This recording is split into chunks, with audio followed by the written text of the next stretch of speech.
Let's start talking and then. Okay, welcome friends. Welcome. Good evening and welcome to the Tamil session of the Yeshiva today. யெஷுவாவினுடைய Tamil செஷனுக்கு உங்களை அன்புடன் வரவேற்கிறேன். We've been starting last week the book, the Gospel of Mark, and we ran through, I think, the first chapter and first 3 verses. போன வாரம் நம்ம mark புத்தகத்தினுடைய துவக்கத்தை நாம் பார்த்தோம். நம்ம மார்க் புத்தகத்தை ஆய்வு செய்து வருகிறோம். முதல் 3 வசனங்களை நாம் பார்த்தோம். And we've seen the impact of the first 3 verses because it is taking us a very different direction, and it talks about the basics and the basis of the gospel of Yeshua. முதல் 3 வசனங்கள் வித்தியாசமான ஒரு தாக்குதலை நமக்கு ஏற்படுத்தியது. நாம் இந்த 3 வசனங்கள் பார்க்கும்போது சுவிசேஷத்தின் இயேசு கிறிஸ்துவினுடைய சுவிசேஷத்தின் அடிப்படை விஷயங்களை நாம் வேறு கோணத்திலே நாம் பார்த்தோம். Okay, now in verse 4, let's start at verse 4 because we finished verse 3. Verse 4 says, John came baptizing in the wilderness and preached the baptism of repentance for the remission of sins. நாம் 3 வசனங்களை முடித்து விட்டோம். 4ஆம் வசனத்தை நான் வாசிக்கிறேன். யோவான் வனாந்தரத்தில் ஞான ஸ்நானம் கொடுத்து பாவ மன்னிப்புக்கென்று மனம் திரும்புதலுக்கேற்ற ஞான ஸ்நானத்தை குறித்து பிரசங்கம் பண்ணி கொண்டிருந்தான். So let's look at this in context. Who is he talking about and what was the purpose of what John was saying and doing? இந்த 4ஆம் வசனத்திலே நாம் உற்று கவனிக்கலாம். இந்த இடத்திலே யோவான் ஸ்நானகன் யாரை பற்றி பேசுகிறார், எதற்காக இந்த மாதிரியான ஒரு மனம் திரும்புதலுக்கு ஏற்ற ஞான ஸ்நானம் இத பத்தியான விஷயங்களை ஏன் இங்க பேசுகிறார்? So last time we seen that the Jewish nation, the children of Israel, had gone off the way and they had misunderstood the commandments that God had given them. போன வாரம் பார்த்தோம் இஸ்ரவேலின் பிள்ளைகள் தேவன் கொடுத்த கட்டளையை மறந்து விட்டார்கள். அவர்கள் சென்ற பாதை வித்தியாசமாக மாறி போனது. அதை பற்றி போன வாரம் பார்த்தோம். And then we seen at Malachi, at the last chapter towards the end, we seen that God tells the children of Israel to Malachi that he will send Elijah who will make the way for the Lord. மல்கியா புத்தகத்தை கூட நாம் பார்த்தோம். மல்கியா கடைசி அதிகாரத்தினுடைய சில வசனங்களை நாம் பார்த்தோம். அதிலே தேவன் இஸ்ரவேல் ஜனங்களை பார்த்து பேசுகிறார், நான் உங்களுக்கு எலியாவை அனுப்புகிறேன், அவன் வந்து பாதைகளை செவ்வைப்படுத்துவான். And therefore now in fulfillment of Malachi, Yohanan or John the Baptist is coming and is fulfilling the role of what God wants him to do on this earth. இப்போ மல்கியா சொன்னதோடைய நிறைவேற்றுதலை போல இந்த இடத்திலே யோவான் ஸ்நானகன் வந்து அவருக்கு தேவன் அளித்த அந்த காரியங்களை அவர் நிறைவேற்றுகிறவராக இருக்கிறார். அவர் இந்த இடத்துல வந்து பாதைகளை செவ்வைப்படுத்துகிறவராக இருக்கிறார். And then that's why he comes baptizing. You know, this word baptizing, you must understand, it's a very Greek word, it's a very Romanized word. But truly, in this original context, the word would have been used was mikwa or tavel. மிக்வா தவேல் என்று சொல்லப்படுகிற இந்த பதம் தான் இந்த ஞான ஸ்நானம் என்ற சொல்லுக்கு ஏற்ற பதமாக இது காணப்படுகிறது.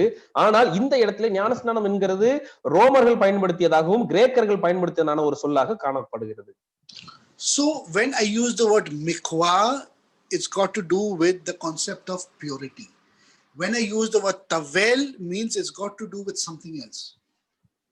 What is the last thing, More? Tavel?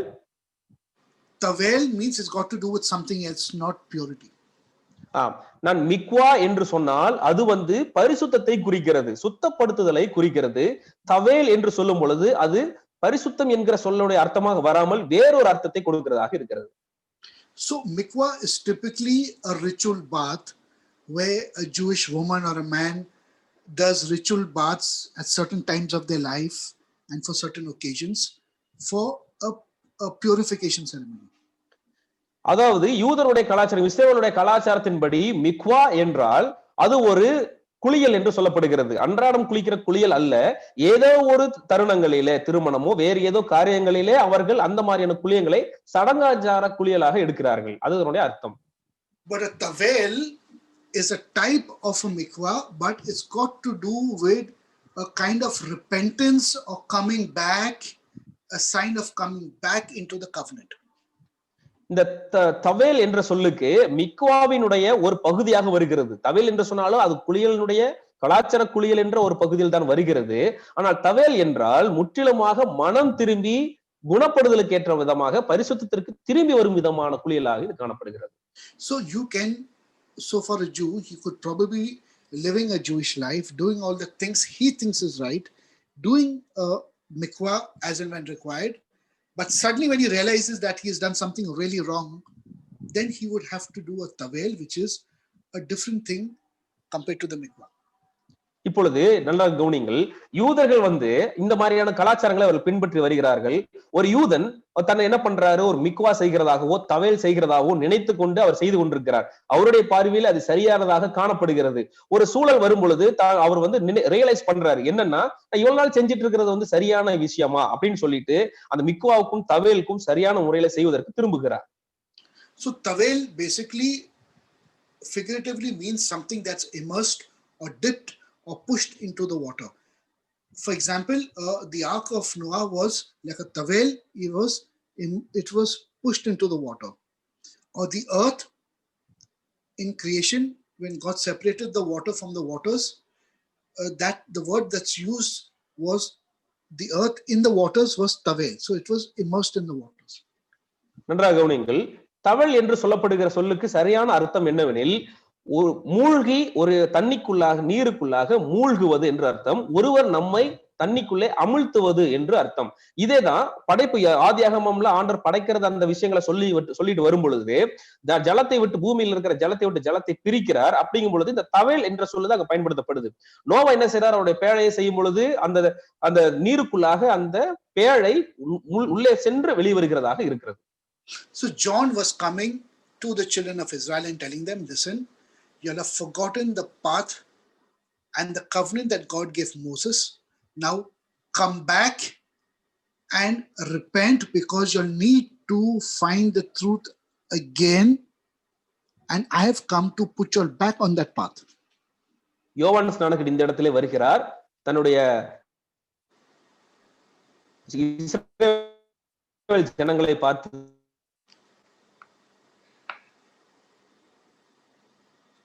சொல்லுகிறார், நீங்கள் மோசே மூலமாக தேவ உடன்படிக்கை மீறிட்டு நீங்க அந்த விஷயத்தை நான் சொல்லிட்டு இருக்கேன் அப்படின்னு சொல்றேன். Okay, so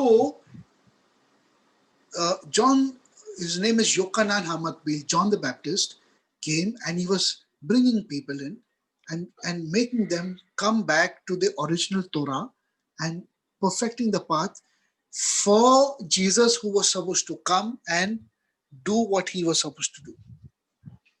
இவர் என்ன பண்றாரு, யோவான் ஸ்நானகன் என்ன செய்யறாரு, இஸ்ரேல் ஜனங்களிடத்துல சொல்றாரு, நீங்க எல்லாம் மறந்த விஷயத்த நான் திரும்பவும் பண்றேன், எல்லாரும் வாங்க, நீங்க இந்த விஷயத்த நீங்க செய்யணும்னு சொல்லிட்டு அந்த காரியத்தை செய்யும் பொழுதே அவர் என்ன பண்றாரு, பாதைகளை செவ்வைப்படுத்துகிறவராக காணப்படுகிறார். எதுக்கு பாதையை செவ்வை பண்றாருன்னா, தனக்கு பின்னாடி வருகிறவர் இயேசுவானவர் என்ன காரியத்தை செய்ய வேண்டுமோ அந்த காரியத்தை அவர் செய்வதற்காக இப்பவே அவர் என்ன பண்றாரு, பாதைகளை செவ்வைப்படுத்த அவர் துவங்குகிறார்.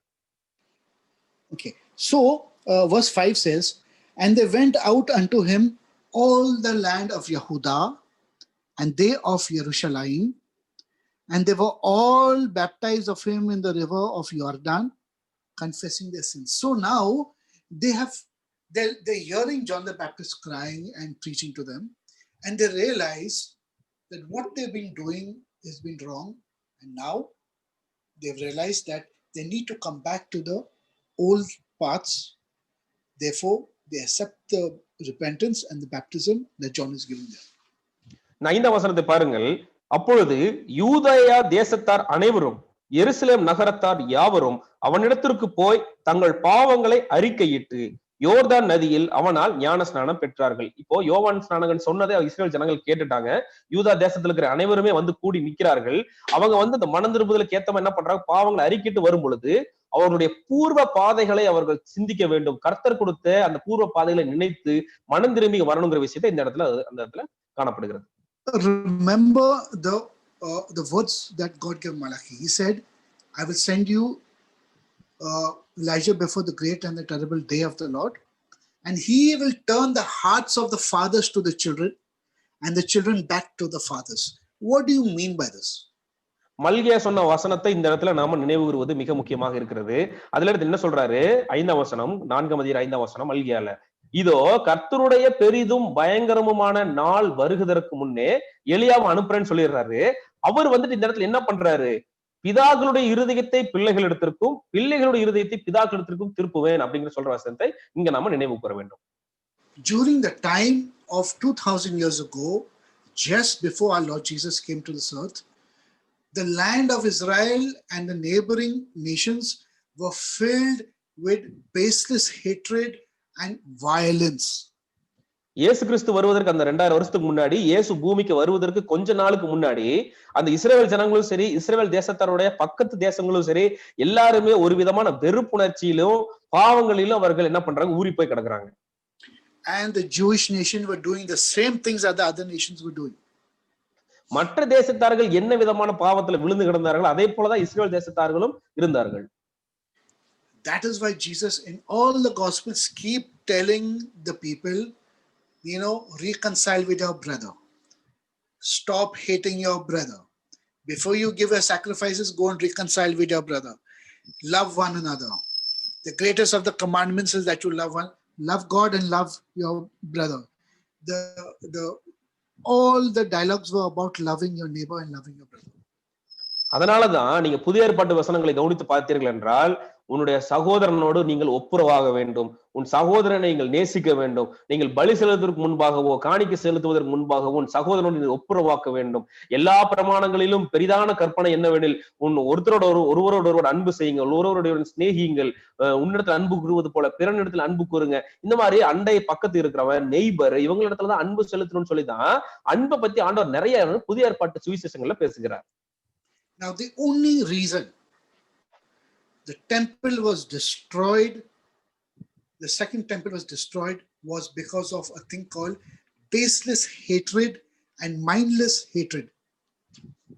அதாவது இரண்டாவது நமக்கு ஒரு எருசலேம் தேவாலயம் இடிக்கப்பட்டதற்கு நொறுக்கப்பட்டதற்கான அடிப்படை காரணம் என்னன்னா, கொஞ்சம் கூட அர்த்தமே இல்லாத தேவையற்ற வெறுப்புணர்வு, காழ்ப்புணர்ச்சி, இதனாலதான் அந்த நம்மளுடைய தேவாலயமே இடிக்கப்பட்டு போனது.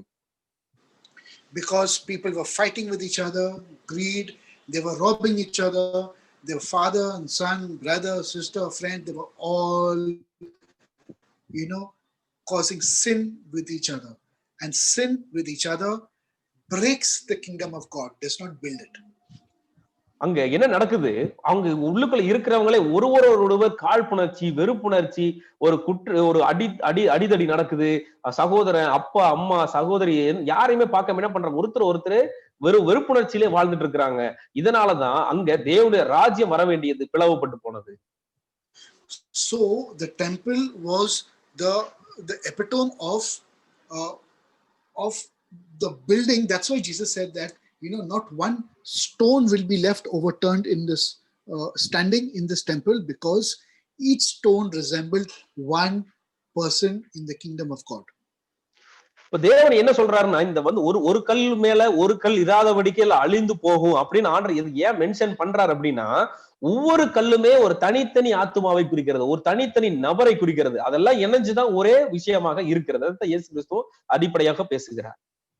So how do you build the kingdom of God? One stone at a time. One stone, the word even comes from the word ben, which is son. So you build the kingdom one son at a time. So when the temple was destroyed, effectively, the kingdom of the Jewish nation also was destroyed with it. இப்ப எருசலேம் தேவாலயம் இடிக்கப்பட்ட பொழுது அந்த இஸ்ரேலினுடைய அந்த ராஜாங்கமே நொறுக்கப்பட்டு போனது. ஏன்னா தேவனுடைய ராஜ்யம் ஒரே நேரத்திலே கட்டப்படுகிறதாக இருக்கிறது. எப்படி கட்டப்படுகிறது? இந்த ஒரு கல்லுன்னு சொல்லும் பொழுது அந்த இடத்துல எபென் அப்படின்னு சொல்லப்படுகிறது. அதனுடைய சொல் பென் அப்படின்னு என்னன்னா குமாரன், சன் அப்படின்னு அர்த்தம். அந்த ஒரு கல் மேல ஒரு கல் அப்படி இணைத்து கட்டப்படும் பொழுதுதான் தேவனுடைய ராஜ்யம் வருகிறதாக காணப்படுகிறது. That is why John the Baptist came preaching for the remission of sins, repentance, because he was telling them, stop this baseless and mindless hatred between each other. Stop it right now. யோவான் ஸ்நானன் இந்த இடத்துல மனம் திரும்புதலை குறித்தும் பாவத்திலிருந்து மன்னிப்பு எடுக்கணும் அப்படிங்கிற விஷயத்தை குறித்தும் பேசுகிறதுக்கான காரணம் என்னன்னா, நீங்க தேவையில்லாம அர்த்தமற்ற இந்த வெறுப்புணர்ச்சி வச்சிட்டு இருக்கிறீங்களா, இது உங்களுக்கு அவசியமே இல்ல அப்படிங்கிற விஷயத்தை இந்த இடத்துல யோவான் ஸ்நானன் வலியுறுத்துவராக இருக்கிறார். Verse 6. And Yohanan was clothed with camel's hair and with a girdle of skin about his loins, and he did eat locusts and wild honey. 6ஆம் வசனத்தை வாசிக்கிறேன். யோவான் ஒட்டக மயிர் உடையை தரித்து தன் அறையில் வார்க்கச்சையை கட்டி கொண்டவனாயும் வெட்டுக்கிளியையும் காட்டுத்தேனையும் புசிக்கிறவனாயும் இருந்தான். Now, I want you to understand something. Clothing is a very important concept in the biblical culture. நான் ஒரு விஷயத்தை உங்களுக்கு புரிய வைக்க ஆசைப்படுகிறேன். வேதத்தின் அடிப்படையிலே உடுத்துவது என்பது மிக மிக முக்கியமான காரியம். Clothes denote the kind of righteousness that you walk in. துணி, வஸ்திரம் என்பது நீங்கள் பரிசுத்தமாக நீதியாக நடக்க வேண்டும் என்கிற காரியத்தை குறிக்கிறதாக இருக்குது. And in fact, in the spiritual realm, we are constantly wearing different types of clothing which we cannot see with our physical eyes. நம்மளுடைய இப்ப வைத்திருக்கிற கண்களை கொண்டு ஆவிக்குரிய ரீதியிலே நாம் பலவிதமான உடைகளை நாம் உடுத்தி கொண்டிருக்கிறோம். அதை நம் ஆவிக்குரிய கண்களிலே பார்க்க முடியாது. For example, when we say, let's put on a garment of praise, what are we saying? இப்போ உதாரணமாக துதியின் வஸ்திரத்தை நாம் உடுத்திக் கொள்வோம் என்று சொல்கிறோம் என்றால் அது என்ன அர்த்தம்? Likewise, you can even put on a garment of prayer and intercession, a garment of kindness, a robe of kindness, a lot of things. Each activity that we do is like a garment. Our soul gets covered with a certain merit, and that merit is called a garment. இப்போ ஒரு வஸ்திரம் என்று சொல்லும் பொழுது நாம் ஒரு அன்பின் வஸ்திரத்தை நாம் உடுத்திக் கொள்கிறோம், துதியின் வஸ்திரத்தை, ஜெபத்தின் வஸ்திரத்தை நாம் உடுத்திக் கொள்கிறோம் என்று சொல்லும் பொழுது அது ஆவிக்குரிய ரீதியில இருக்கிறது. அப்படி நம்முடைய ஒவ்வொரு நடவடிக்கையை நம்ம செய்யும் பொழுதும் ஒரு விதமான வஸ்திரத்தை நம்முடைய ஆத்துமாக்கு நாம் உடுத்துவிக்கிறோம். அப்படி ஆத்துமாக்கு உடுத்துவிக்கும் பொழுது அது ஒரு அங்கீகரிக்கப்பட்டதாக காணப்படுகிறது. Now it says that he was clothed with a camel's hair. இந்த இடத்துல பாக்குறோம் அவர் ஒட்டக மயிரை எடுத்து அதிலே உடையை தரித்தவராக இருக்கிறார். So what do you mean by camel? Now even a camel has a very specific meaning in the Hebrew. ஒட்டகம்னா என்ன? ஒட்டகத்துக்கு எபிரேய சொல்லிலே ஒரு அர்த்தம் காணப்படுகிறது. The word for camel in Hebrew is gamal or gamlim, from where you get the word gemilut, which means kindness. இப்போ எபிரேய சொல்லிலே இதுக்கு கமால், கம்லீல், கம்லீத் அப்படிங்கிற சொல்லு வருகிறது. அப்படி நீங்க கம்லீத் அப்படிங்கிற சொல்லுக்கு என்ன அர்த்தம்? Can you come again more? Kindness. The word gamlim is kindness. Kindness, இரக்கம், பரிவு என்ற சொல்லுக்கு அர்த்தமாக வருகிறது. So there is a concept in the Bible, in the Jewish scripture, which it says gemilut chasdim, which means loving kindness even though you do not deserve it. இந்த எபிரேய சொல்லுக்கு என்ன அர்த்தம் வருகிறது என்றால், நீங்கள் பெற்றுக்கொள்வதற்கு தகுதி இல்லாதவர்களாக இருந்த போதும் அந்த பரிவோடு நேசத்தை உங்களுக்கு கொண்டு வந்து சேர்ப்பது. So whenever you come across this word gemilut chasdim, the word chasdim means kind, it means mercy, it means grace, it means kindness, and gemilut means it resembles a camel who brings gifts, tremendous amount of gifts. So in other words, the clothes that he was wearing resembled that it's God's gift of loving kindness to you, although you do not deserve it.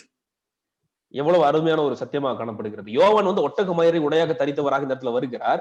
அதுக்கு என்ன அர்த்தம் சொல்றாங்க அப்படின்னா, கெமிலூத் கஸ்தீம் அப்படின்னா, கெமிலூத்னா ஒரு ஒட்டகம் வருகிறதாமா, யாருகிட்ட இருந்து? கடவுளுடைய பரிசாக அது வருகிறது. கஸ்தீம் என்று சொல்லும் பொழுது மர்சி, கைண்ட்னஸ் அப்படின்னு ஒரு வருது. எப்படின்னா தேவன் நாம் பெற்றுக்கொள்வதற்கு தகுதி இல்லாத போதும் கூட அவர் ஒரு பரிசாக என்ன பண்றாரு? அந்த அன்பையும் அந்த கிருபையும் நமக்கு அளிக்கிறவராக இருக்கிறார். So this is the basis of the gospel, isn't it? That even though we do not deserve salvation, we do not deserve kindness or grace from the Lord, but yet God sent his only begotten Son, that whoever believes in him will have everlasting life, although we do not deserve life. நன்றாக கவனிங்கள். இதுதான் சுவிசேஷத்தினுடைய ஒரு அடிப்படையாக காணப்படுகிறது. நாம் பெற்றுக்கொள்வதற்கு தகுதி இல்லாததாக இருந்தபோதும் கூட, அந்த ரட்சிப்பையோ அந்த கிருபையோ நாம் பெற்றுக்கொள்ள தகுதி இல்லாதவர்களாக இருந்த போதும் கூட தேவன் என்ன செய்யறாரு? தன்னுடைய சொந்த குமாரனை அனுப்புகிறார். அதன் மூலம் நாம் ரட்சிப்படைகிறோம். அவரை விசுவாசிக்கிறவனுக்கு நித்திய ஜீவனை அளிக்கிறார். And second thing he was wearing on his body was a girdle of skin around him. இந்த இரண்டாவது விஷயம் அவர் என்ன பார்க்கிறாருன்னா, என்ன என்ன உடை உடுத்தி இருக்கிறார்னா தன் அறையில் வார்க்கச்சையை கட்டி கொண்டவராக இருக்கிறார். Now, hear me very carefully, because the skin is very, very integral to something important in the scriptures. இப்போ சத்தியத்தின் அடிப்படையில இந்த முறை இன் தமிழ் இட் இஸ் வார்க்கச்சை. It's kind of belt. How about the skin? Can you explain? It was a belt, a loin of skin around him. It was like a strip of skin around him. வேதத்தின் அடிப்படையில இந்த வார்க்கச்சை அப்படிங்கிற சொல்லுக்கு ஒரு வித்தியாசமான அர்த்தம் காணப்படுகிறது. தமிழ்ல வெறும் கச்சைனா பெல்ட், வார்க்கச்சைனா லெதர் பெல்ட் மாதிரி இந்த இடத்துல சொல்லப்படுகிறது தமிழ்ல.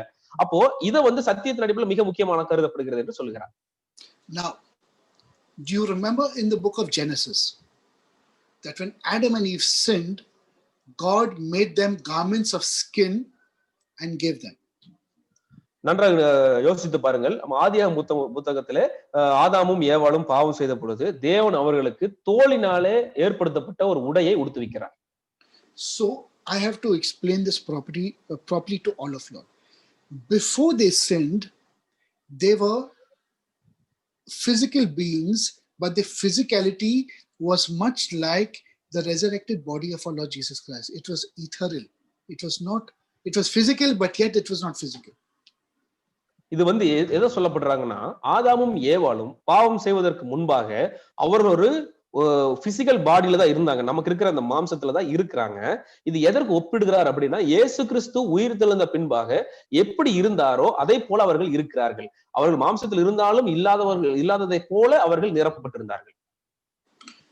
And when they sinned, now because they never had a covering around them, God had to give them a physical skin to protect the essence of who they are from inside. இயேசு கிறிஸ்து தேவன் என்ன பண்றாரு, அவர்கள் பாவம் செய்த பிறகு அவருடைய மாமிசத்துல எதுவுமே வந்து இல்லாததுனால அவர்களுக்கு ஒரு தோலினால் ஏற்படுத்தப்பட்ட உடையை வந்து அவருடைய பாதுகாப்பிற்காக அவர்களை உடுத்துகிறார். எதற்குனா உள்ளான மனுஷனுடைய பாதுகாப்புக்காக அதை மூடுகிறார். So that skin which they were covered with is also a spiritual film that you and me cannot see with our physical eyes, but it's a part of us. நன்றாக கவனியுங்கள். அவர்களுக்கு அந்த தேவன் இந்த தோலினாலே உடுத்தப்பட்ட உடையை மூடும் பொழுது ஆவிக்குரிய பாதுகாப்பையும் அது உறுதியளிக்கிறதாக இருக்குது. அதை நம்ம கண்ணால பார்க்க முடியாது. Because if that skin is not there inside of us, the impurities of creation and sin and iniquity will attack us in our innermost being, the essence of who we are, and we will be destroyed forever. இப்போ அந்த ஆவிக்குரிய விஷயத்துல நம்மளுடைய உடைகளுக்கு பாதுகாப்பு இல்லை அப்படின்னா, நம்ம உலகத்துல என்ன விதமான பாவங்கள் நம்ம செய்தாலும் தம்முடைய ஆத்துமாவையும் அது பாதிக்கிறதாக இருக்கிறது.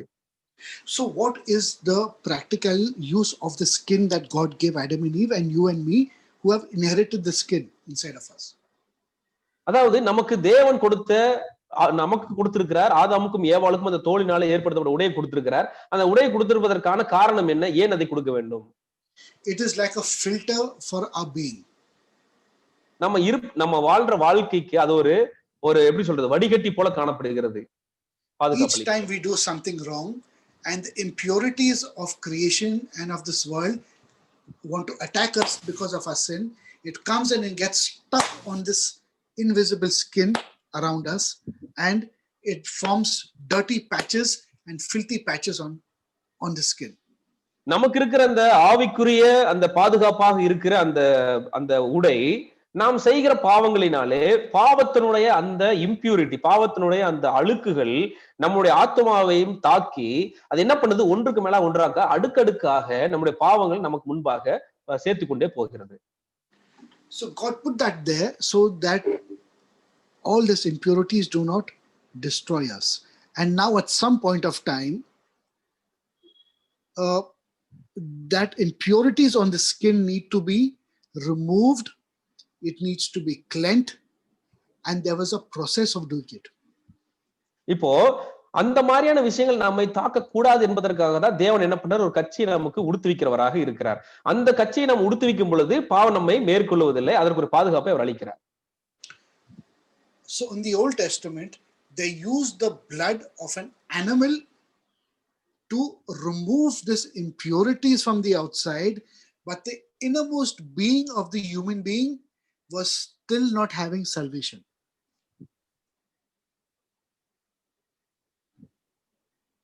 இப்போ பழைய அந்த பாவங்களை கழுவும்படியாக ஒரு மிருகத்தினுடைய ரத்தத்தை பயன்படுத்தி அந்த பாவங்கள் கழுவப்பட்டது. ஆனால் உள்ளான மனுஷனுக்கு உள்ள இருக்கிற பாவங்களை எப்படி கழுவணுங்கிற விஷயங்கள் இன்னும் கொடுக்கப்படவில்லை.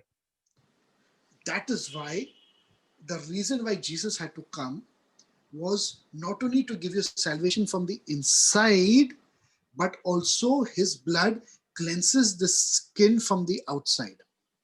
அதனாலதான் இயேசு கிறிஸ்து ரட்சிப்பளிப்பதற்காக பூமியில வருகிறார். அவருடைய ரத்தம் நம்மளுடைய அந்தரங்கத்தில் இருக்கிற அந்த அழுக்கையும் கழுவினது. அவருடைய ரத்தமானது வெளிப்புறத்தில் இருக்கிற அந்த பாவங்களையும் கழுவி நம்மை சுத்திகரித்தது. So whenever you pray, Lord, cleanse me with your precious blood, cleanse me, his blood is doing kapora or kippur or kapora and is cleaning. The word kapora means to polish your skin, which you're not able to see with your eyes. இப்போ நம்மளுடைய கண்களால நம்ம பார்க்க முடியாத அளவு தேவனுடைய ரத்தத்தினால், ஆண்டவர் இயேசு கிறிஸ்துவே உம்முடைய ரத்தத்தினால என்னை கழுவும் நம்ம கேட்கும் பொழுது நம்முடைய பாவங்கள் எல்லாமே கழுவி சுத்திகரிக்கப்படுகிறது. நம்முடைய வெளிப்புறத்திலே நமக்கு தோலினால் இருக்கிற அந்த அழுக்குகளும் முற்றிலுமாக கழுவப்படுகிறது. அதை நம் கண்களாலே பார்க்க முடியாது. Now, once the skin is cleansed, then starts the process of opening the skin up, and for your original self, like Adam and Eve, to start shining forth. இப்பொழுது அந்த பாவங்கள் கழுவப்பட்ட பொழுது நம் வெளிப்புறத்துல தோலினாலே மூடி இருக்கப்பட்டிருக்கிறது இல்லையா, அது திறக்கப்படும் பொழுது, கழுவி சுத்திகரிக்கப்படும் பொழுது உள்ளான மனுஷனுடைய அந்த தன்மை ஆதாமுக்கு வெளிப்பட ஆரம்பிக்கிறது. And this process of breaking open the skin and coming out of it is the true sense of circumcision. இப்போ அந்த வெளிப்புற தோலுல இருந்து அந்த பரிசுத்தம் வெளியே கொண்டு வரப்படுகிறது இல்லையா, இந்த செயலுக்கு பேரு தான் விருத்த சேதனம் அப்படின்னு பார்க்கிறோம். So whenever we read the Old Testament and we talk about circumcision, although they circumcise the foreskins of the organ of a male, but in truth God was saying you need to start the process of circumcision of the skin that is surrounding you. Wow. அதாவது பழைய ஏற்பாட்டுல பார்க்கிறோம், விருத்த சேதனமானது செய்யப்படுகிறது என்றால் ஒரு ஆண் மகனுடைய அந்த நுனித்தோலை என்ன பண்றாங்க, சர்க்கம்சைஸ் விருத்த சேதனம் பண்றாங்க. இது ஒரு மாம்சத்துல காணப்பட்டாலும் தேவன் என்ன சொல்ல வருகிறார் என்றால், நமக்கு மேலாகவும் சுற்றப்பட்டிருக்கிற அந்த தோலையும் நாம் கத்தரித்து அந்த தோலில் இருந்து வெளிப்படுத்தப்பட்ட நாமும் பரிசுத்தத்திற்கு வர வேண்டும் என்று தேவன் சொல்லுகிறார். Now many of you will ask me, where am I getting all this information from? It's very much biblical, friends. அதாவது ஒரு தகவலை உங்களுக்கு சொல்லுகிறேன், இது வேதத்தில் அடிப்படையான ஒரு தகவலாக இருக்கிறது. Okay, if you want to know, please turn with me to the book of Job. இப்போ இந்த விஷயம் உங்களுக்கு தெரியணும் அப்படின்னா யோபு புத்தகத்தை நாம் திருப்பிக் கொள்ளலாம். And you will go to chapter 1. யோபு 1ஆம் அதிகாரம்.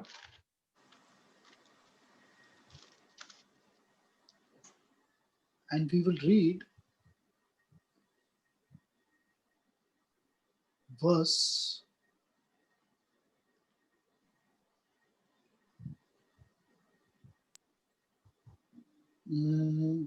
1 second.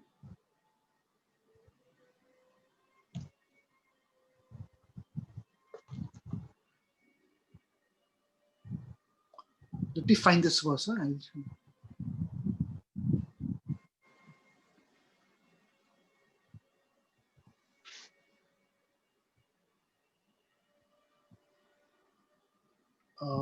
Okay.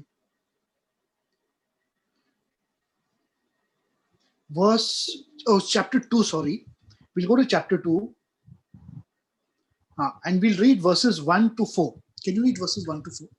யோபு 2ஆம் அதிகாரம் வசனம் 1 - 4 வரை வாசிக்கிறேன். பின்னொரு நாளிலே தேவபுத்திரர் கர்த்தருடைய சந்நிதியில் வந்து நின்ற போது சாத்தானும் அவர்கள் நடுவிலே கர்த்தருடைய சந்நிதியில் வந்து நின்றான். கர்த்தர் சாத்தானை பார்த்து, நீ எங்கே இருந்து வருகிறாய் என்றார். சாத்தான் கர்த்தருக்கு பிரதியுத்தரமாக, பூமி எங்கும் உலாவி அதில் சுற்றித் திரிந்து வருகிறேன் என்றான்.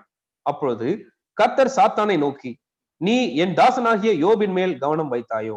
உத்தமனும் சன்மார்க்கனும் தேவனுக்கு பயந்து பொல்லாப்புக்கு விலகுகிறவனுமான மனுஷனாகிய அவனைப் போல பூமியில் ஒருவனும் இல்லை.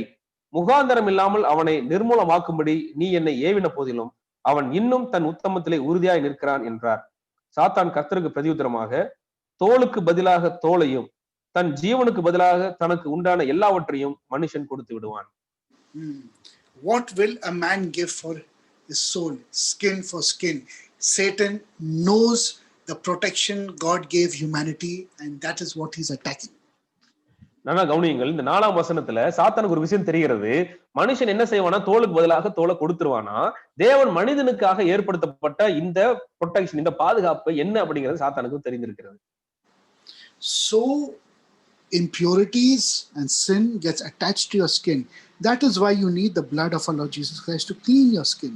That the skin is the same word or in Hebrew, and it's the same word skin that Yochanan John has around his waist, his girdle. நல்லா கவனிங்கள். இந்த எபிரேய பதத்துல சொல்லப்பட்ட அந்த ஓர் அப்படிங்கிற சொல்லுக்கும் தோல் என்ற அர்த்தம் வருகிறது. யோவான் ஸ்நானகனும் அந்த தோல் கச்சையை உடுத்துறவராக இருக்கிறார்.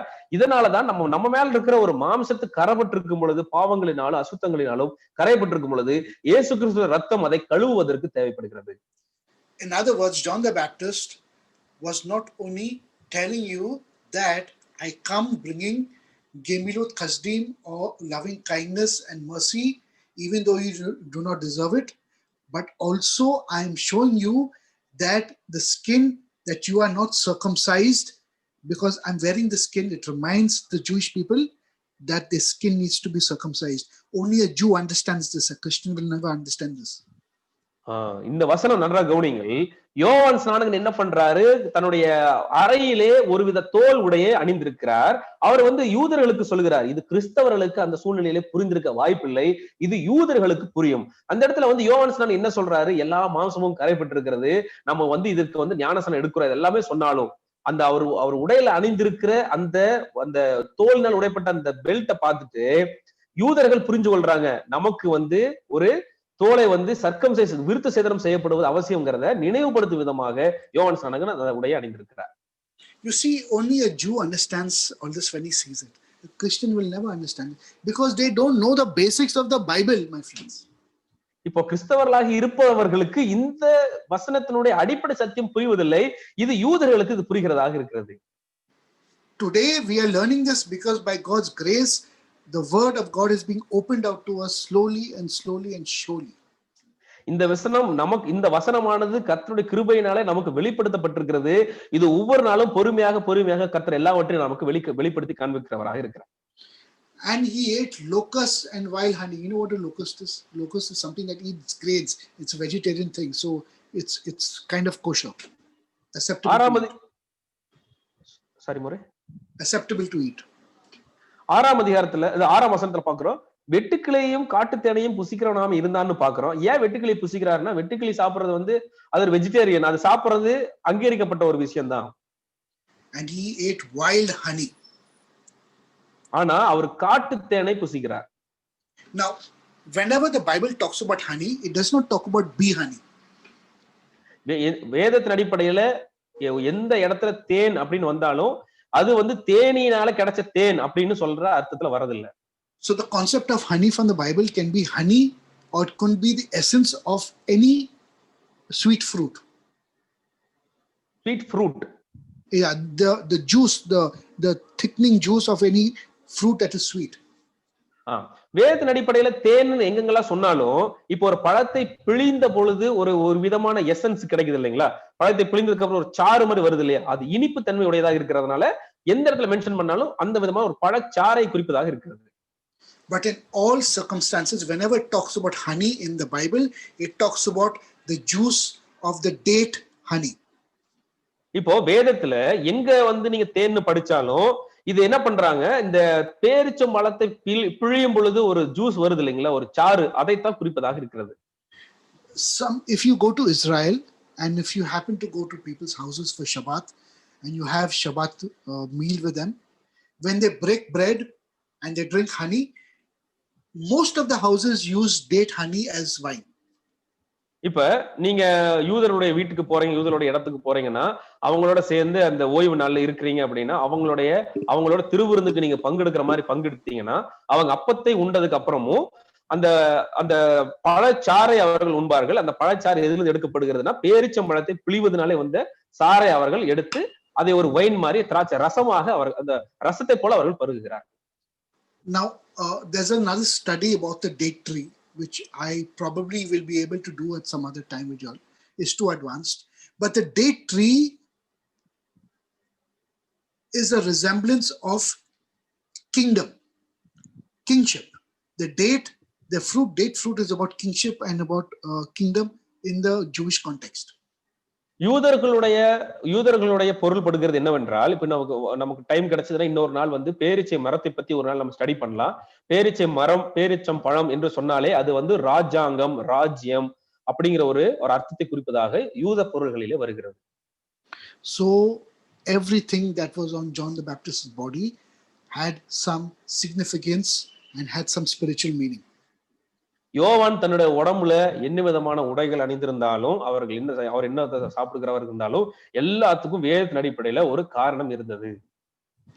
And then he came preaching the kingdom of God, bringing people into the line, reminding them of the Torah that God had given Moses and preparing them to receive the Messiah to come and the baptism of the Holy Spirit, my friends. இந்த இடத்துல வந்து அவர் என்ன பண்றாரு, எல்லா யூதர்களையும் அழைத்து மனம் திரும்புதலுக்கு ஏற்ற சுவிசேஷத்தை பிரசங்கிக்கிறாரு, ஞானஸ்நானம் எடுக்கணுங்கிறாரு, பழைய விஷயத்தை எல்லாத்தையும் ஞாபகப்படுத்துவராக இருக்கிறாரு, அவர் பாதைகளை செவ்வைப்படுத்துவராக இருக்கிறாரு. இதுக்கெல்லாம் காரணம் என்ன அப்படின்னா, வருகிறவராகிய மேசியா வருவதற்கு இஸ்ரவேலுடைய பிள்ளைகளை அவர் ஆயத்தம் பண்ணுகிறவராக இருக்கிறார்.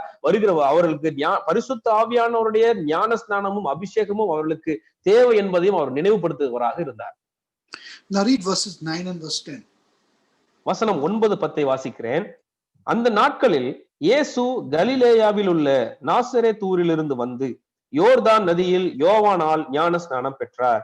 அவர் ஜலத்திலிருந்து கரையேறின உடனே வானம் திறக்கப்பட்டதையும் ஆவியானவர் புறாவை போல் தம்மேல் இறங்குகிறதையும் கண்டார். And it came to pass during those days when this was happening that Yeshua came from the Galilee and he came to the river Jordan and he came to John the Baptist to be baptized of him.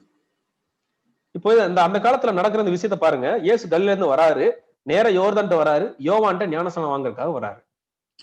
And then he went, he got baptized, and the moment Jesus came up from the baptism water, the heavens opened and John the Baptist seen a vision. இப்போ இயேசு ஞானஸ்நானம் எடுத்துட்டு கரையேறி மேல வரும் பொழுது வானம் திறக்கப்படுகிறது. இந்த விஷயத்தை வந்து யோவான் வந்து தரிசனமாக அந்த இடத்துல பார்க்கிறார்.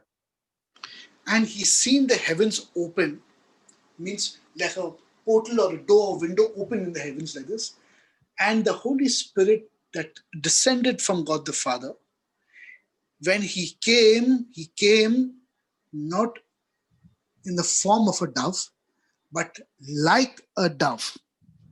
இப்போ யோவான் என்ன பண்றாரு, அந்த தரிசனத்தை அவர் பார்க்கும் பொழுது என்ன பண்றாரு, வானங்கள் திறக்கப்படுது, வானம் திறக்கப்படுறத பார்க்கிறாரு. எப்படின்னா ஒரு கதவு திறப்பதை போல திறக்கிறத அவர் பார்க்கிறாரு.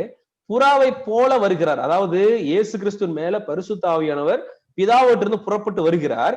வரும் பொழுது இயேசு கிறிஸ்துவின் மேல நிழலிடும் பொழுது ஒரு புறாவாக மாறி வரல, புறாவை போல வந்து நிழல் எடுக்கிறார், இறங்குகிறார்.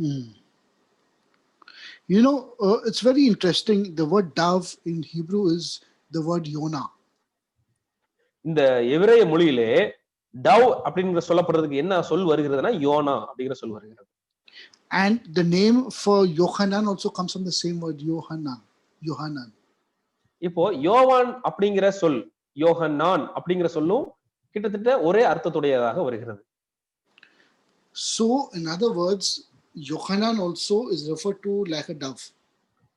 இந்த யோஹன்னான் அப்படின்னு சொல்லப்படுற அர்த்தத்துக்கும் புறா, டவ் அப்படிங்கிற சொல் தான் அர்த்தத்துடையதாக வருகிறது. His name means in fact dove. So anyway, when this happens, then Yohanan understands and knows that, you know, the Messiah that was supposed to come and what he was supposed to do for him has arrived. And then he realizes that this is the Son of God. இப்ப அந்த இடத்துல யோவான் ஸ்நானகன் புரிந்து கொள்கிறார். இந்த விஷயங்களை அவர் காணும் பொழுது அந்த ஒரு விஷயத்தை புரிந்து கொள்கிறார். வருகிற மேசியா இவர் தான். இவர் வந்து இந்த காரியங்களை இவர் செய்ய வேண்டும் அப்படிங்கிற விஷயத்தை அந்த இடத்துல யோவான் புரிந்து கொள்கிறவராக இருக்கிறார். And there came a voice from heaven saying, "This is my beloved son in whom I am well pleased."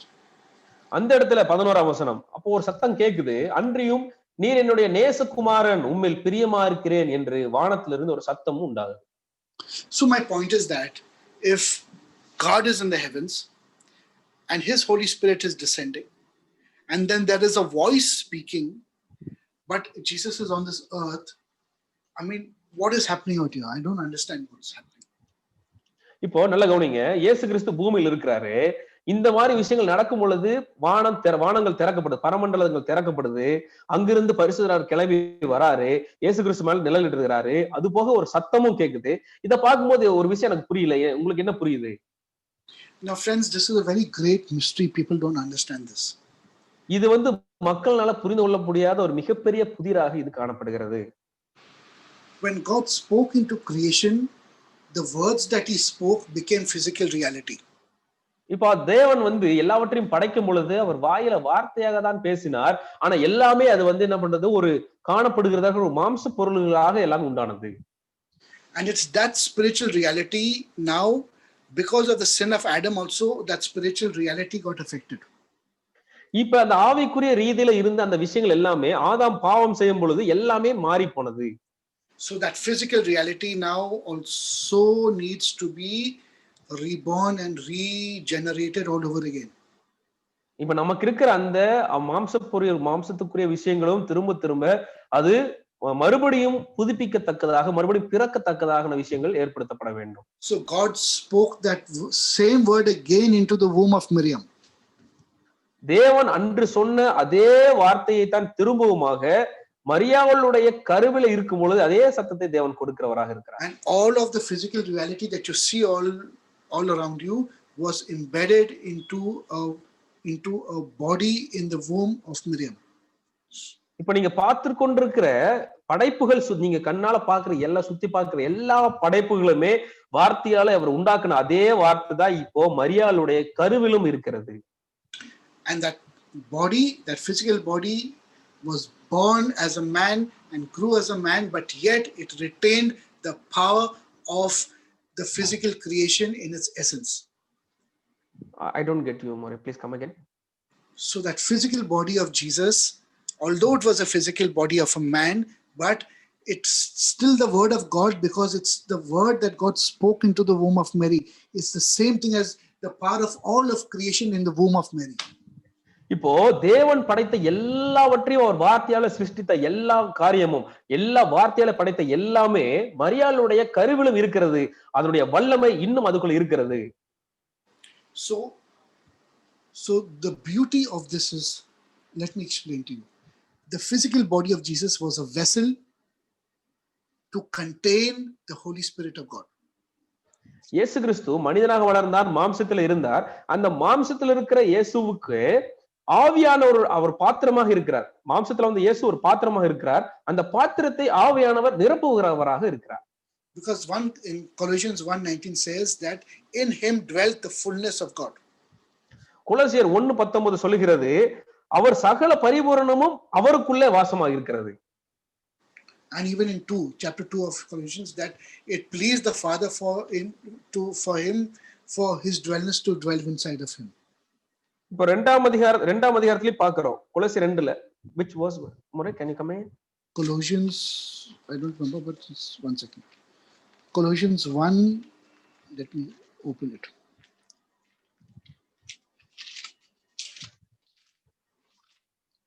Let's go to Colossians 1. Where is this? Colossians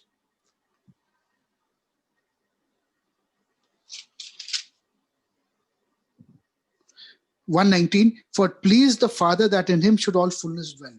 Right? Yes. Then in chapter 2, verse 9, for in him dwelleth the fullness of the Godhead bodily.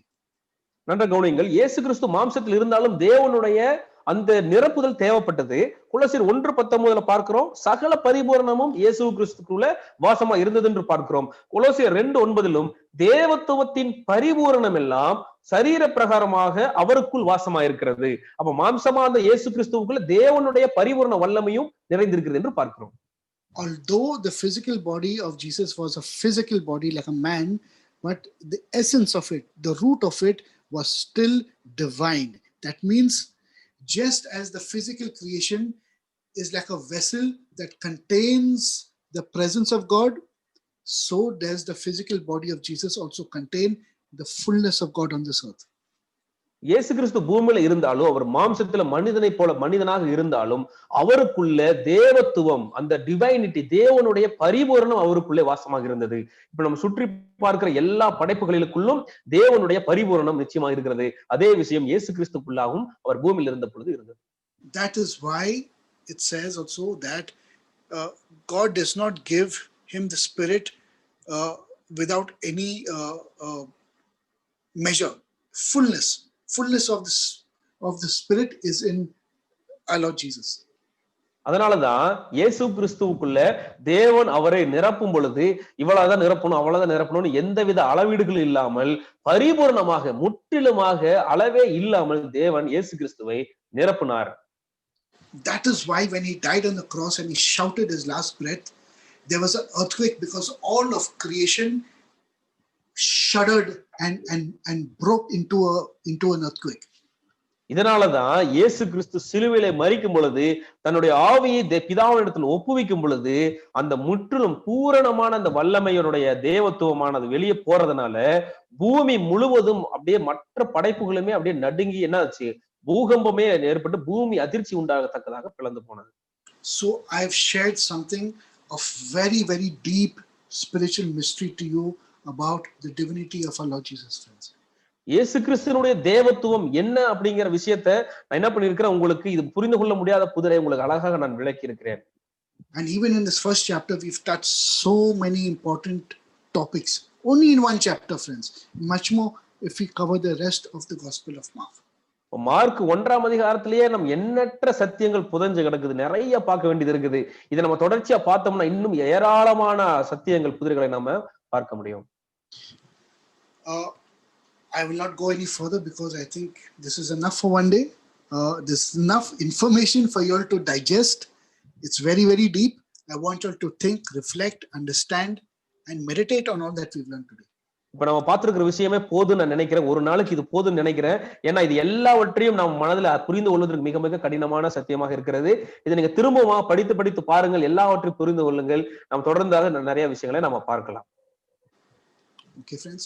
So till we meet next time, God bless and Shabbat Shalom, and we will meet next Friday at 9 o'clock. Okay நண்பர்களே, நாம் மீண்டும் அடுத்த வாரமாக நாம் சந்திக்கலாம். அடுத்த வாரம் இந்த விஷயங்களை நம்ம தொடர்ந்து நிறைய நம்ம பார்க்கலாம்.